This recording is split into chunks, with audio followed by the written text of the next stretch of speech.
All right, hello, welcome back to the podcast, my second episode this month, and today I'm going to be talking about indie rock artist I like, which is definitely a different vein than episode one, where I was focused on ambient music, and I was really just talking about experimental things, which I find interesting. But I like a lot. There's not a genre of music I really dislike, and there's a lot of things I like to explore. And Tamar Berk is one of my favorite artists who's in this indie rock vein, and her 2023 album Tiny Injuries came out in 2023. I found it through Spotify, and it took a bit for me to listen all the way through because I first just found it. I found a few specific songs, and I was like, I really like these, and I clicked on the actual album, and I was like, this track title sounds interesting. Let me play this one. Only really would say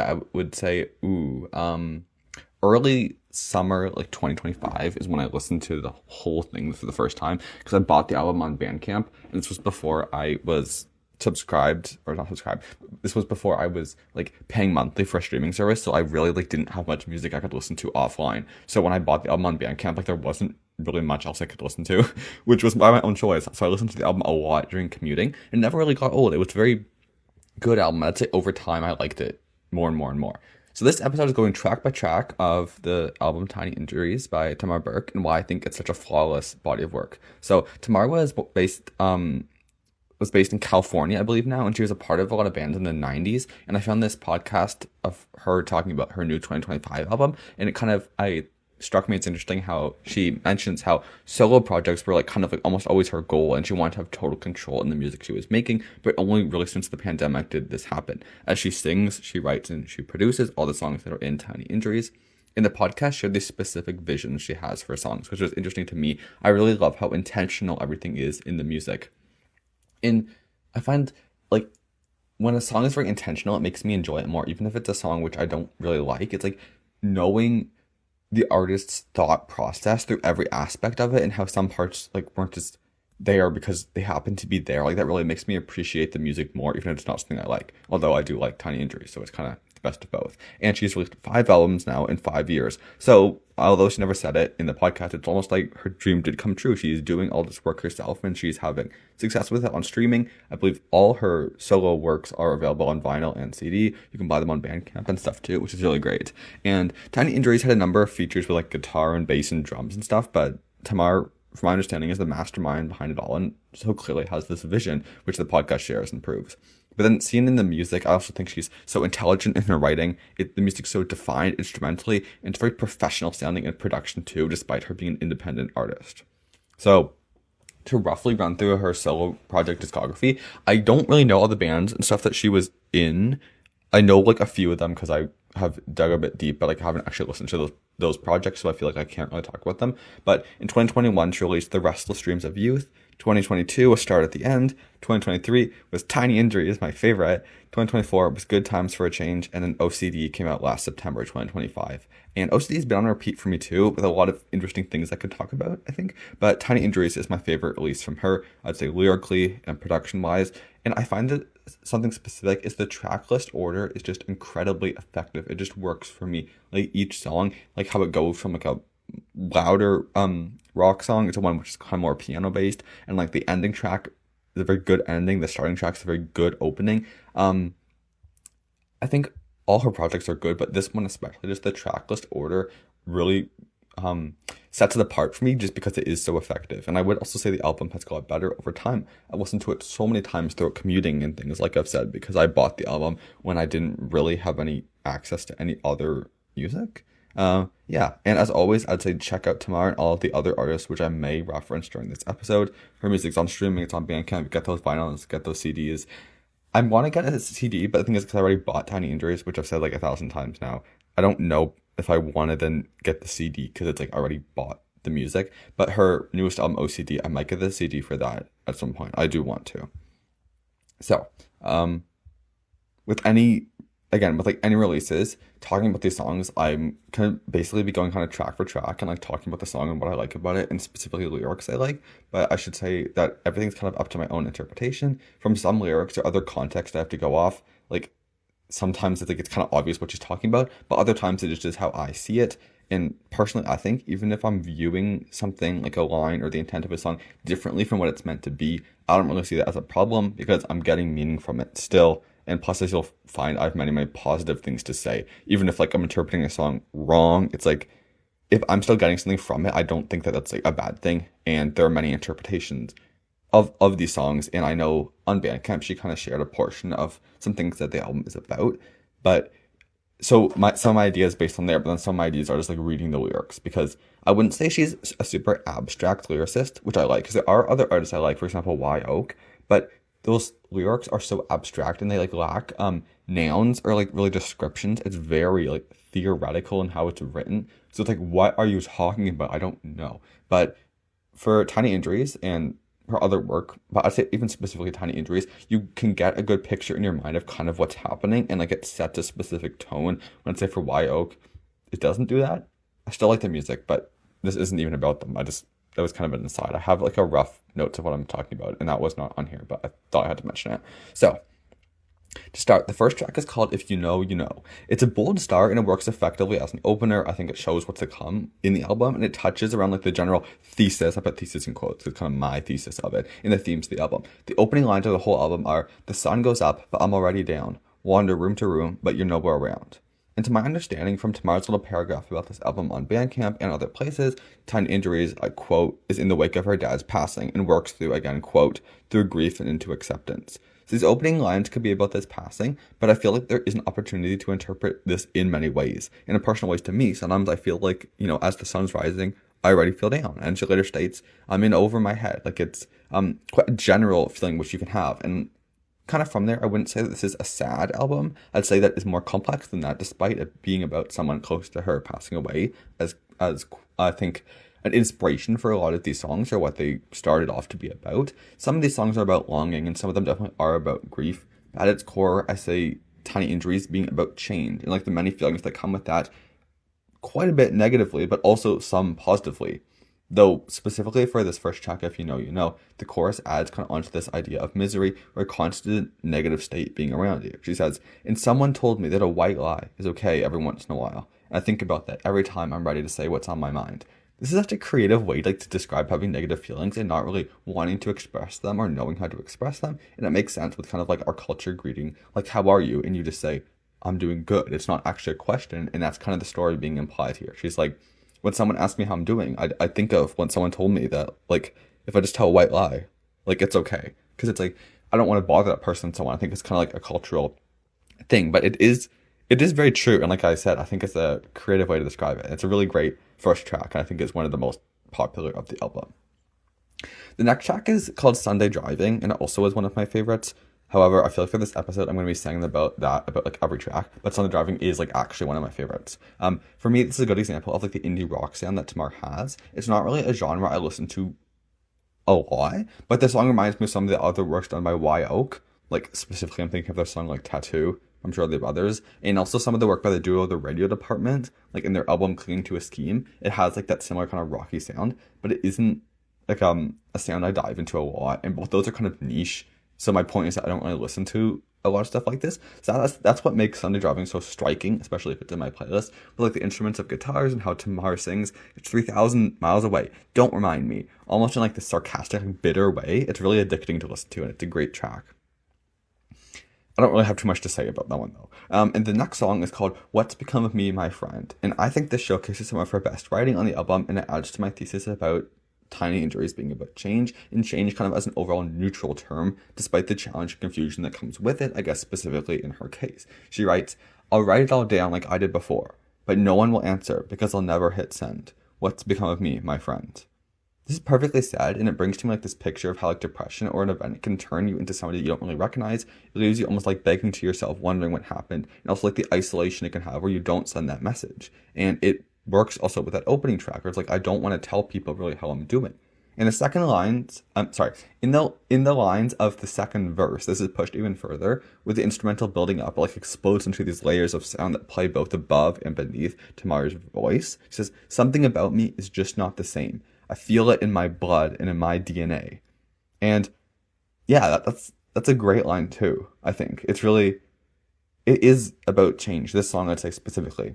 And I also like the almost tongue twister, like bridge and ending, which is probably my favorite part of the song, which includes like this confusion, isolation, and these patterns of like just trying to understand what was like something that is happening that are poured into the song. She says, I'm reading from the lyrics. I might get these wrong because, like I said, they're kind of like tongue twistery, but they're very good.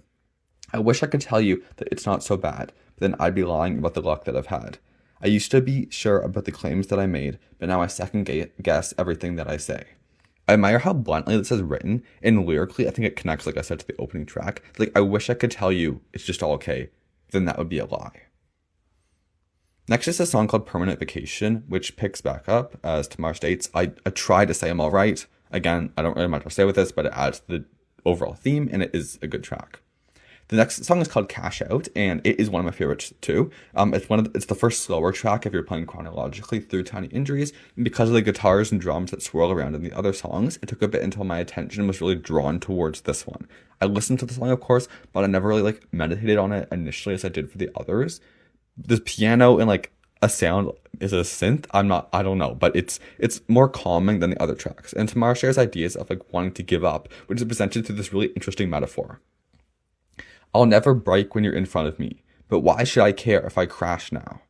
To me, I interpret this as a realization of your life in realizing where you are and feeling so stuck that nothing really seems to matter. Like a vehicle or a train, she's moving forward at this unsustainable rate, but she's not fully present. At some point, she knows like it's something's gonna like hit her of how she's living or how she's doing, but like it doesn't matter. She's like, why should I care if I crash now?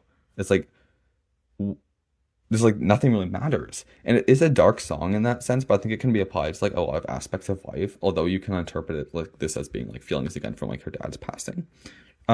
She says, I don't know what to do. I don't know how to feel, and I don't understand my next move. And we don't always know, but I think that can be okay. Like things can shake up and we're not understanding and we're not having answers, and it is a valid feeling. But the song seems to connect to the helplessness that can be felt, and like as like almost as like being struck, or like you're gonna hit a wall at some point. Like you just can't keep going in this unhealthy way, in that almost like unconscious feeling of living life, which I talked about already. Like you're not fully present through every day. The next song is called Drop in the Bucket, and this one is actually my favorite. And I'm not just saying that now. Like this truly is my favorite song from the album. It's a highlight absolutely for me, but it wasn't always that way. I'd say I always thought like it was a good song. I liked the song, and when I read the lyrics, I was like, okay, yeah, it's good. But at one point, listening to the album, it just like clicked to me what she was talking about, or I just like understood it in a different sense, which made it like mean so much more. Again, my interpretation of the lyrics, specifically the bridge, it has like this such an interesting idea and metaphor presented, and like I really understood, again, quotes, like at a time when I needed it. And I feel like I could make a whole episode like about a thesis based on this song, and that was my plan initially until I realized I'd kind of rather just cover everything lightly and go line for line by the song. She sings, why do I always feel like I'm always failing somebody? Looks of disappointment add to the long run. It's just a drop in the bucket every day. Which is kind of, maybe it's obvious, but to me it really wasn't originally. But it's like these little things in your life. It's just a drop in the bucket, but eventually if it gets too heavy, eventually there's too much. There might not be one big moment which hurts you, but it's all these little ones being added up. And the bridge is the most interesting to me, and it also seems to be where the album name Tiny Injuries came from. These lines I have quite a few interpretations for, and I love them. My favorite part of the album. And I will walk to the river's edge, where I know that you'll wait for me. I will carry it on my head, all the weight and the misery, and all of the tiny injuries. Yeah, I have a series of multiple interpretations, which I just wrote down, but none of them are like mutually exclusive. They're kind of just like general ideas. So the first one is like walking to somebody, so you both carry the weight. So I will walk to the river's edge, where I know you will wait for me. Like I have a specific vision of like walking to somebody with like this built up weight of problems. And like almost like venting or talking to them about it, which, as she said early in the album, can be like miscommunications. It can be a hard thing to do. And like carrying on your head like a weight, like I imagine like a basket or like a bucket you're carrying with all these problems you want to like give to the other person to make you feel lighter. But also carrying on your head, you can almost think of it carrying in your head, as in it's something you keep thinking about, which almost ties to her newest album's OCD's theming and motifs. And from the rest of the album, like I said, it's like hard to do that. Walk into someone so you both carry the weight. It's not just you. That can be a hard thing to do. And it's a theme of all like miscommunication and lying and saying that you're fine. But Drop in the bucket kind of acknowledges that it's hard, but it also is kind of hopeful. She said, I will walk to the river's edge, not I could walk to the river's edge, or I might. Like, it's like, I will walk to the river's edge, and I know you'll be there. It's kind of like, at some point, this is something I have to do, and I have to tell other people about these feelings, because it's unsustainable. It's not healthy if I'm just keeping them always to myself. Another idea from these lines is like tossing something in the river. So I interpret the river's edge as moving along these like the flow of a river, and you're tossing all the quote weight and misery into the river. So along with this other person, you're just getting rid of these things. They're getting washed away. Like a river can almost be like time. Like they're in the past now. They're moving further away, and you're moving forward. And this idea of the bucket being filled with negative things, it kind of is like you almost know that this bucket is going to continue being filled even after you pour all those things, like all that water or like all those drops into the river. Because he says, I know you will wait for me. It can almost be like, has this happened before? Are you continuously going to the river and sharing these things with this person and then just tossing them in the water and trying to forget them? And then, well, obviously the idea of tiny things building up. And instead of like it being one big thing, which is consistently daily bothering you, or a tool you might have, it's kind of like a whole bunch of small things. And it's one experience or one event may not have this overwhelmingness, but it's almost like a slow burn of daily in the back of your mind, reminding you things have changed. Or for example, a person you love has not come with you. And this also comes from the main chorus line. It's just a drop in the bucket every day. Every day you're just reminded. So there's some thoughts specifically from the bridge of that song, but it's definitely my highlight, and I really think that you should check that one out. The next song is called Walking Hurricane. It's another one I don't really have any notes of what to say, but it's very rocky and it's loud and it's messy. It has this chaos, which I'd say Tiny Injuries overall hints at, but never quite reaches, although it does reach it in this song. Tamar was in bands in the 90s, like I said, and I imagine, without really knowing it, they've all been quite like, kind of like more rock bands than what she's doing. So the song comes from, I think, like a love of that time. It may be some nostalgia of like the music that she listened to at the time. She sings, I've been waiting for a chance to slip into a trance so that only Zeppelin's coming through. Been waiting far too long to sing this song. Now I'm a wasteland with a rock and roll attitude. I wouldn't call this an angry song, but like it's more crazy than anything else, and it's kind of less reflective, and it's more about accepting like the place where you are and wanting to forget. You want to slip into this trance of music as a way to like heal you, which is relatable to me. And this could be less about avoiding those tiny injuries and just kind of about like a love for music. It doesn't fully connect to the thesis, but it kind of does, of like having these moments of, I guess, wanting to slip into a trance to get out of reality and knowing from the past that like this rock music, like it is something which is very close to you. And I'm sure I've said it already, but Tamar has such a clear passion and vision for what she creates. It's one of the reasons why I love the music. Intentionally creating songs like makes it feel more special, knowing it wasn't about the money, it wasn't about a label, as she's independent. Well, like, yeah, you know what I mean. And she makes music to share because she has things to say. And like I connect with this a lot too. Like it does work with the album, and it wasn't just, oh no, this song was written at the same time. It's like, no, this adds to the Tiny Injuries theming, although for me I don't quite see the connection. I can infer things, like I said, I can hint at things, but like lyrically it doesn't quite have it doesn't share all the same ideas, but I see it kind of as like slipping into that trance of music because you're angry, you're feeling like you need to get away from reality. So to get back on track, this next song is beautifully titled I Was Saved by the Beauty of the World, which is quite poetic, and it's very lush and refreshing how this one was produced and sung. She sings, where are all my friends? But then acknowledges, I guess it's my own fault for being out of touch. The song focuses on looking at the past and all the shows and parties she was part of. Again, I think in like the band scene she was in the 90s, I believe in Chicago. Why won't I let it go? She sings, which is so interesting to me because I don't really see nostalgia as a bad thing at all. And seeing all these old memories, I think as an opportunity to be comforting. But at the same time, I do understand the pain of being unable to move on. And she sings, I just want more as well. These feels of the past are shown in a devastating way, as if everything was better then, and now, like, every moment is just like agony. She remembers these things, but she can't let go, and she can't make more memories in this time, which was, like, seems to be, like, such a highlight of her life. And at that point, like, it can almost become, like, an obsession, which I don't know if it is for her, but, like, there is that idea of, like, grasping on these old things to the point that you aren't really living in your current life where you are. So these ideas of holding on to old moments and memories is something which I think never really ends. So it kind of relates to the song being about growing up also. You can't live like you lose, like how you used to, and you kind of need to just live how you are right now, which happens and is shown so clearly in this song, which he sings so lightly and delicately. I used to know where to go, where all the parties were at every show. I've got the photographs somewhere in my drawer. It's trying to hold on to like a time which doesn't really exist. And I think in your present life, especially if something isn't going right, again, the change ideas and tiny injuries, which I've talked about, you can look back on the past and just think, wasn't it all like better then? Like those parties and those shows, I just have the photographs now, and it's kind of become intangible. The next song is called Gonna Call It. This is another track I don't really actually have that much to say about. However, I do enjoy like the rapid fire vocal delivery starting right from the first verse. It's a bit more rocky than the other tracks too, similar to Walking Hurricane, but there is this like half seconds, even less than that, little pause after the second verse with this little sweep of piano, and then all the drums and like the guitar kick in again, and it's really addicting. It's so it's such like a detail. I'm like, yeah, it's like you have such a way with music to like add those little details that, like, you don't even quite capture at first, or like if you capture them, they're kind of like you don't consciously like hear them. Tamar's like a way of just making things sound so good and perfect. Nothing about this project feels rushed, which I think is interesting, despite like a whole other album being released the year before, and then another album like being released the year after, and then in 2025 there was another album, right? But it doesn't feel like she's just rushing to put these things out. I think everything is very high quality. The second last track is called Till You Get Home. It's the shortest track too. It's just under a minute and a half, and it's very gentle and light and like piano-y.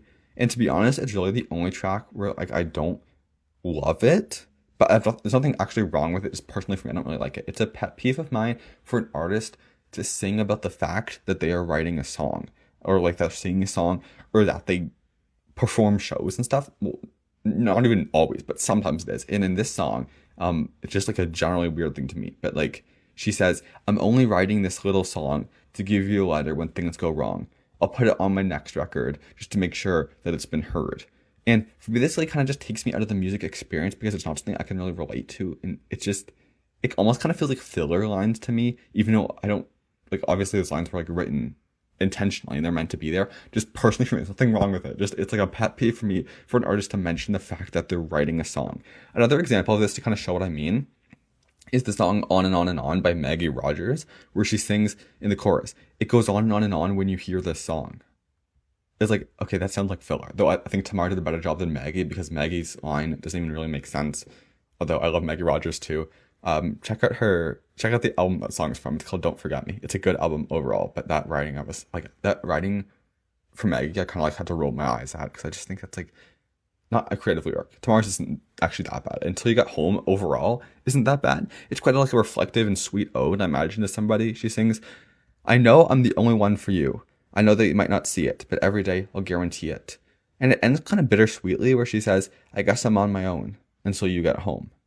And to me, I think about this song for some reason. I don't know why. I don't even think it's about this at all. But to me, I kind of think about it as like some like childhood, like first love. It has this nostalgic, like almost like homey quality to it, as if it's about some moment like so long ago, like almost as if like it was written like a long time ago, with this like little glimmer of what you felt years back. Something about it is very like old, but not in a way where it sounds dated. It just like, I don't know. I don't really know how to describe that. It's also only like a minute long, so like don't really have much time to form an opinion on it. But I am glad it's on the record. Just for me, it doesn't really like quite do it in the same way as others, just because of that one lyric or those lines which I said, which I just don't really think add anything. So the last track is called If I Could Fix One Thing, and it is actually the first Tamar Berk song I ever heard back in 2023, I think. I don't know, but anyway, like I said, I bought the album this summer, but I'd been hearing the tracks on streaming, a few of them like once in a while, but I never heard it in full until last summer. So this, If I Could Fix One Thing, it's still one of my favorites, and I'm actually glad that, however I found it, I don't quite know how, that it managed to make my way on one of my playlists.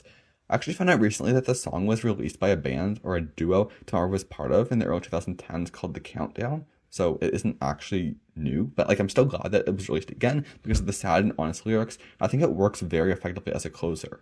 She starts by saying, if I could fix one thing, it would be my face. And in the other verses kind of go about like what she would want to change about herself or her body. And the piano in the background keeps the song so light, but like lyrically, it's actually a very sad and heartbreaking song.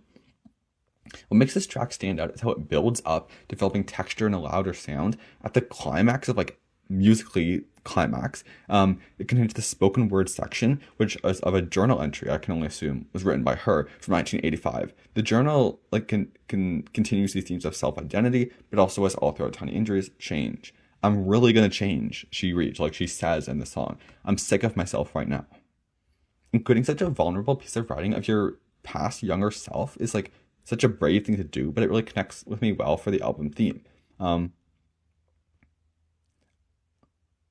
sure, like looking back, Tamar could feel sorry about herself, like kind of how she felt. But I think about this line about change, it's really fitting for the present, even now when the album came out. Change doesn't have to be bad; it can be about growing. And I think that's how the album kind of ends off when she says, "I'm really gonna change." That's sad if she wants to just like change, like.